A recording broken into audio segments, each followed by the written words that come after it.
त्वतीर्थम मायापुरीषु च तथा मित्रपदं नाम तथा केदारमुत्तमम्। आस्था, श्रद्धा एवं सबसे प्राचीन सभ्यता का साक्षी है यह वाराणसी शहर। यहाँ कल कल बहती पवित्र गंगा नदी की धारा, जिसके समक्ष विद्यमान है यह ललिता घाट। मत्स्य पुराण में तीर्थों की चर्चा के अवसर पर ललिता तीर्थ का वर्णन हमें प्राप्त होता है। साथ ही साथ स्कंद पुराण के काशी खंड में भी जहां नव दुर्गा घाटों का वर्णन होता है, वहां भी ललिता घाट का नाम अंकित है। ततो ललिता तीर्थं गंगा केशव सन्निधौ तत्रास्ति ललिता देवी शीघ्ररक्षाकरी परा। सा च पूजा प्रयत्नेन सर्वसम्पत्समृद्धये ललिता पूजकानां च जातु विघ्नो न जायते। कृष्ण द्वितीयायां ललितां परिपूज्य वै नारी वा पुरुषो वापि लभते वाञ्छितं पदं। स्नात्वा च ललिता तीर्थे ललितां प्रणिपत्य वै लभेत् सर्वत्र लालित्यं। यद्वा तद्वानुलप्य च लभेत् सर्वत्र लालित्यं। यद्वा तद्वानुलप्य च। गंगा नदी के तट पर स्थित है ललिता तीर्थ, जहां क्षेत्र रक्षा करने वाली दुर्गा रूपी ललिता गौरी का निवास है,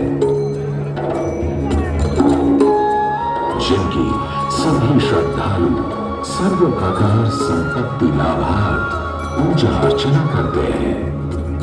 इस घाट की सबसे विशेष बात यह है कि यहाँ शिव के साथ शक्ति के दर्शन भी श्रद्धालुओं को मिलते हैं। घाट के ऊपर गली में मां दुर्गा को समर्पित देवी ललिता का मंदिर विद्यमान है। साथ ही साथ यहाँ काष्ठ एवं ईंट से बना राज राजेश्वर मंदिर भी स्थापित है।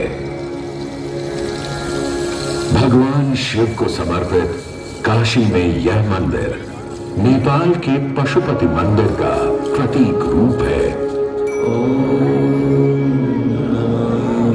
वर्तमान में सुशोभित यह ललिता घाट पूर्व में 3 भागों में विभक्त था।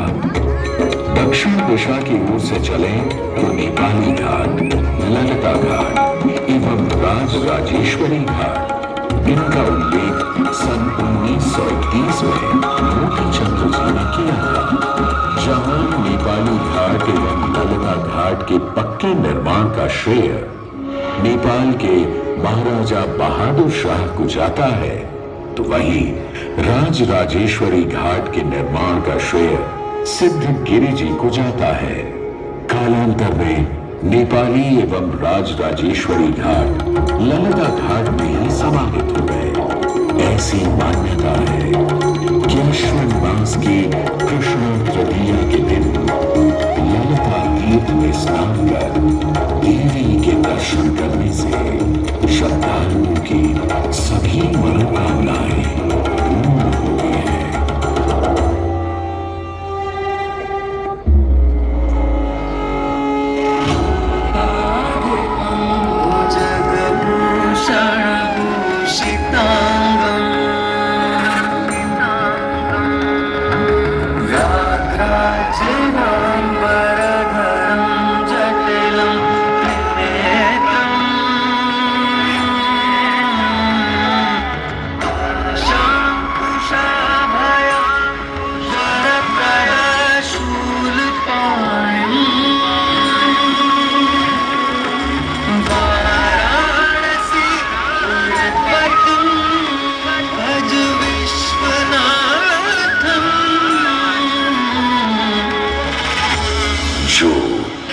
सभी जीवों के स्वामी है, जो सर्पों को आभूषण के रूप में धारण करते हैं, जो बाघ की खाल को सुशोभित करते हैं। सूर्य, चंद्रमा और अग्नि उनके 3 नेत्र हैं तथा वो जटाधारी हैं।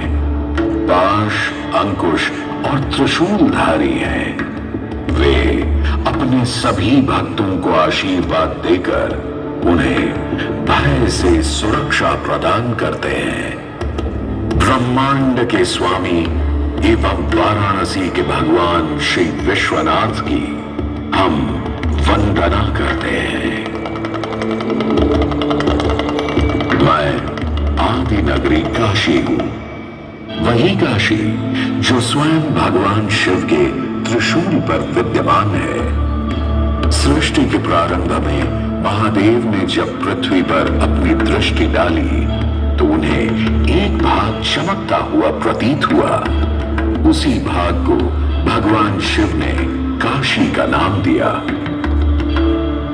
कालांतर में गंगा नदी के तट पर बसी इस काशी नगरी में समय समय पर अनेकों घाट विकसित हुए, जहां श्रद्धालु आकर पूजा अर्चना एवं स्नान किया करते थे।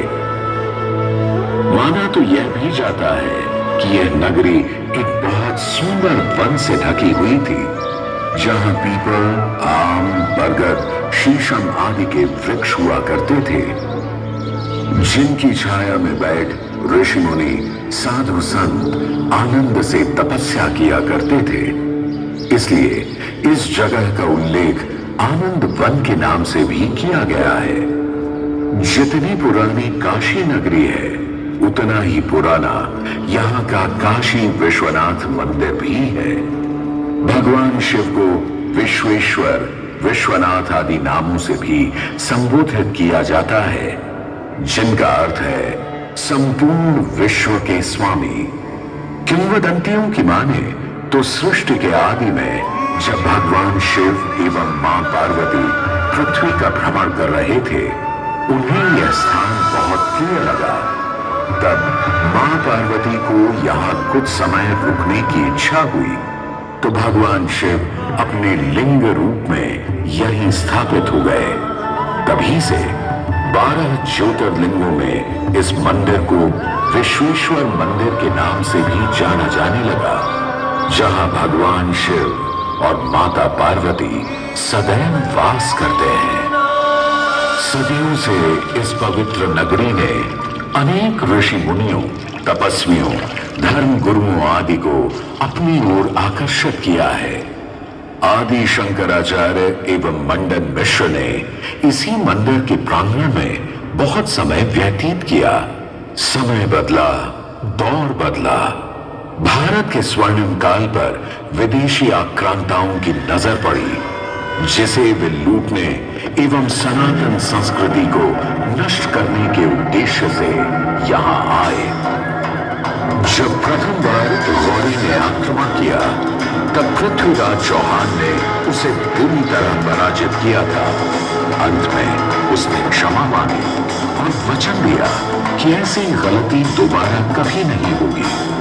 अतः पृथ्वीराज चौहान ने उसे छोड़ दिया। संभवतः यह एक दुर्भाग्यपूर्ण निर्णय था, क्योंकि अंततः गौरी ने पृथ्वीराज चौहान को धोखे से हराया। तत्पश्चात उनके साथ बहुत बुरा व्यवहार किया तथा उनकी दोनों आंखें भी निकाल दी। पृथ्वीराज की मृत्यु के उपरांत हिंदुओं का मनोबल कमजोर पड़ गया, जिसके परिणाम स्वरूप आतताइयों ने अन्य मंदिरों के साथ साथ विश्वनाथ मंदिर को भी क्षति पहुंचाई। यह ऐसा काला दौर था जिसके स्मरण करने मात्र से आंखें नम पड़ जाती हैं। परंतु समय सदा एक सा नहीं रहता और दुख के ये बादल भी सुख में बदलने वाले थे। एक धार्मिक सम्मेलन में राजा टोडरमल की भेंट नारायण भट्ट से हुई। नारायण भट्ट एक बहुत धनी व्यक्ति थे। दोनों ही धार्मिक इंसान थे और नित्य प्रति भगवान की पूजा अर्चना करना अपना परम कर्तव्य समझते थे। दोनों ने काशी विश्वनाथ के इस पावन मंदिर का जीर्णोद्धार करवाया और वीरान पड़े खंडहरों में एक नई जान डाल दी।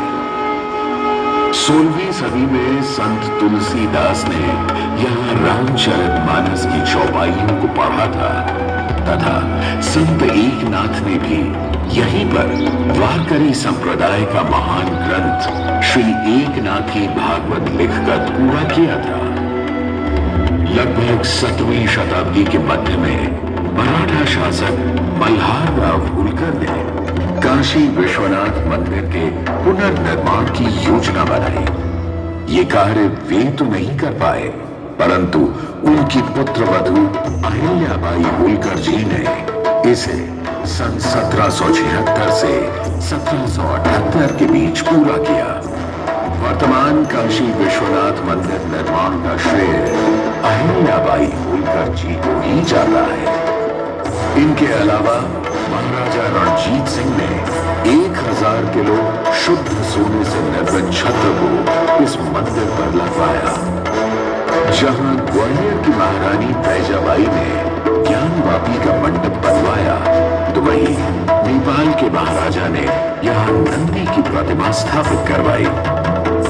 सनातन संस्कृति को सुरक्षित रखने के लिए जिससे जो बन सका उसने वैसा किया और वर्तमान में भी यह क्रम देखने को मिल रहा है। सन 2022 में भारत के प्रधानमंत्री श्री नरेंद्र मोदी जी ने काशी विश्वनाथ मंदिर का जीर्णोद्धार एवं सौंदर्यीकरण करवा इसके स्वर्णिम काल को फिर से